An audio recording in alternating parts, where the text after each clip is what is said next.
Hi, everybody. Welcome back. The week goes by here. The song and, well, the show that never ends, right? Isn't that what the Moody Blues had to say? We're back. Thanks so much for joining us again here. It's Rick Wagner here on Kansas KGLN. We are getting it right here at the War on Wrong. There's plenty of wrong to be at war with, too. I act, of course, as your political Viking, the disruptor as much as possible. And I know many of you are doing the same thing. Not saying we're sailing up on the beaches and hurling our shields down and jumping out, but figuratively we are. So keep doing it, by the way. Anyway, so we're back. I was looking at my notes for the show this week, and I felt a little bit like that Billy Joel song, which I know that's not necessarily good music, but what is it? We Didn't Start the Fire, where he lists all the things, JFK, there's just like long list of things that are that happened during a certain decade, I feel like that's happening right now, only it's like every week.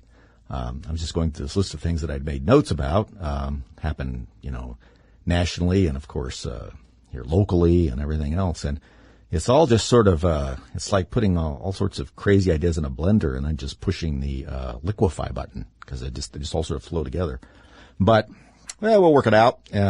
By we, I mean all of us. Trust me, if people don't start doing something pretty soon, it just won't matter, right? So I've been a little surprised by how some people have gone along with some of the ideas and things that we've had out there. But I think many of us have just assumed, well, gosh, this can't go on forever. I mean, someone's going to wake up to these things and it'll straighten itself out. And I think what we've seen from our administration in various levels, right? Federal, state, local, as school districts, is that, that's not going to happen.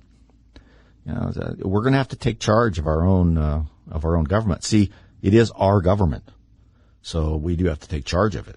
Otherwise, it will become someone else's government, and we will still be affected by it. We just won't be in charge of it. And right now, I know many of us don't feel like we're that much in charge of it as it is. The school board stuff has really been a surprising flashpoint. I think a good one, because not only does it slam home to people what's going on in 2 or 3 different subject areas, but it has happened at one of the most basic levels of our constitutional republic. And that's important because we have to realize that we build this government from the ground up, not from poor Joe Biden down. Certainly things he's doing is affecting us and the rest of the world too. How do you like to be Taiwan, with Joe as president? But, or in Afghanistan for that matter. But the success of our form of government is predicated on the foundation of the constitutional republic, and that would be you and I, and our participation and our willingness to keep the government structure operating in such a way that we have our personal freedoms and liberties, and the government takes care of the jobs that we give it, that it doesn't not do the jobs we want it to do, and begin to do jobs that we wanted to keep its nose out of. And that's been going on for a long time. And that's a natural tendency of government. It just is. It's not just ours. I mean, all governments have a tendency to veer off into control. Governing and control are not necessarily the same thing. And governing involves, taking the will of the people and translating that into policy, at least in our system. And control means deciding what's best for everybody based on sometimes your own judgment, if you're in control, and working your way down. And that's not how we operate. And you know what? It's not how successful nation states are configured. You just cannot operate that way for any significant length of time and be successful. Even very successful ancient empires, the ones that were the most successful over a period of time, Rome, for instance, to some extent, the Greek states, if they could ever agreed on being Greeks first and not Athenians first and Spartans first. But anyway, still had a measure of what we're talking about here. I mean, we get our concepts of citizenship and the responsibilities to the polis, to, our government, from them. I mean, it's all derives from that. Rather, people in the public school systems want to acknowledge that or not. That's where it comes from.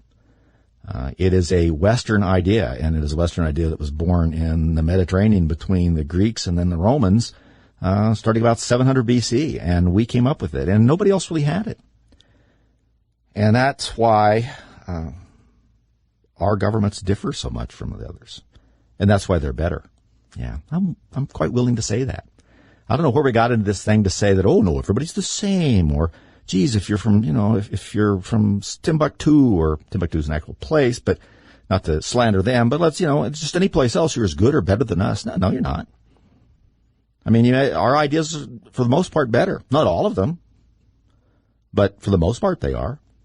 Victor Davis Hanson's book, The Dying Citizen, came out this week. Oh, actually came out last week.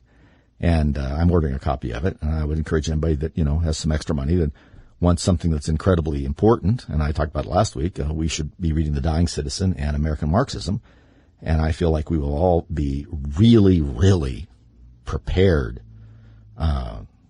with the knowledge of where we've come from, where the philosophies that are antithetical to the kind of life we want to live derive from, and what tactics they use, and what we need to emphasize in our own lives and our own governments to preserve and move forward. Like I said before, I mean, we don't want to live in the past. We want to live into a future, and we want to take everything that we have learned and that we've stood upon that has shown the test of time and enlarge upon that.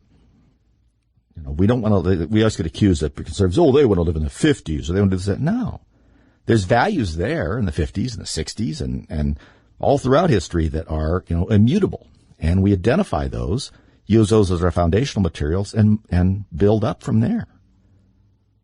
The problem with not knowing any history is that you have essentially, by not knowing any of it, it's sort of like you've torn everything down, and now you're trying all the ridiculous things that people in the past have tried and failed. You just don't know about it. Instead of building it upon, with using concrete, maybe we should use like dry twigs, or, we as conservatives and people who are familiar with history, our history and where it's derived from, we already know what works.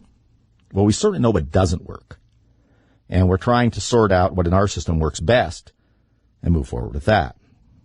And we're being offered endless choices. Well, not being offered choices that aren't really even choices. We're having policies forced down upon us that not only are immediately a problem, but we instinctively and historically know are bad ideas.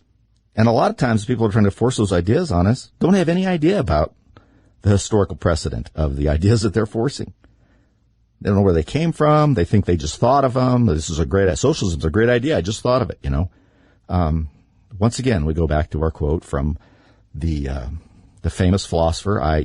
He wasn't a Greek, but it was John Wayne who said, life is tough and it's tougher when you're stupid.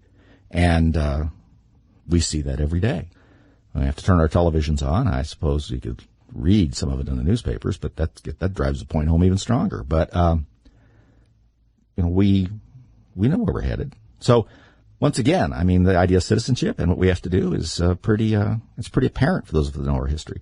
But I'm excited to get the book, The Dying Citizen, and read it. I've been listening to the podcast, which, by the way, obviously you can get the Victor Davis Hanson podcast a couple of places, but it's easy to do if you want to go to my website, politicalviking.com or therickWagnershow.com. And there's a little button right there, and you just push it, and it just starts playing.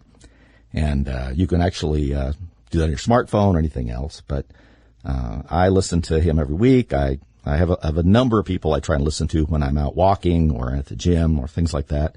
I think it's important to constantly receive that kind of stimulation. And I know a lot of you do too. And you've been writing me with some of your ideas. And by the way, for those of you that don't know my email, you can write me at Rick Wagner. That's just one word, Rick Wagner, common spelling, @mail.com. And I read everything. Try to respond to someone once in a while if I can. There's a lot of stuff. But I do read every one of them. I want you to know that. And we will be back in just a minute. We're going to talk to a local school board candidate just to drive home the need for you to vote. And if you're not voting in the school board, I don't know what to tell you. And if you know other people, make sure they're voting. This is the bedrock. This is where we start. Back in a minute.